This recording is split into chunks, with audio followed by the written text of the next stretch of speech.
السلام علیکم ناظرین، آپ دیکھ رہے ہیں جی بی ٹرو نیوز اور میں ہوں کوثر چاند شکری۔ اس وقت ہم موجود ہیں یونین کونسل برالدو میں اور ہمارے ساتھ جو موجود ہیں ہیلتھ ڈپارٹمنٹ یونین کونسل برالدو کا عیسیٰ خان صاحب، جو کہ اس وقت برالدو میں 5 سال سے کم عمر بچوں کو پولیو پلا رہے ہیں، تو ہم ان سے رائے لیتے ہیں۔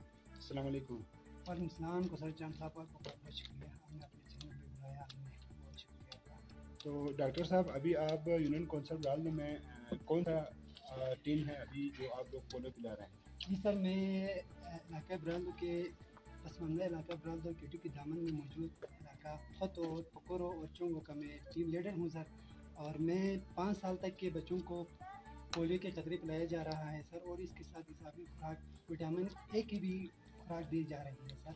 لہٰذا میں آج تاریخ کو 13 تاریخ کو پکورو میں پہنچا ہوں سر، لیکن لوگوں سے میری اپیل ہے کہ مہربانی ہو گیا تو آپ لوگوں نے اپنے قانون رکھے سر، تاکہ مجھے پولیو پلانے میں بہت آسان ہو جائے سر۔ جی، ابھی آپ کون سی عمر کے بچوں کو آپ پولیو پلا رہے ہیں؟ جی سر، میں 5 سال سے کم عمر کے بچوں کو پولیو کے قطرے اور وٹامن اے کی خوراک دی جا رہی ہے سر۔ تو ناظرین، ہمارے ساتھ موجود تھے یونین کونسل برالدو کے ہیلتھ ڈپارٹمنٹ کے ہیڈ ڈاکٹر محمد عیسیٰ خان صاحب، جو کہ اس وقت یونین کونسل برالدو میں 5 سال سے کم عمر بچوں کو پولیو کی مہم جاری کیا ہوا ہے۔ تو اپنے میزبان کوثر چاند شکری کو اجازت دیجیے، تب تک کے لیے اللہ حافظ۔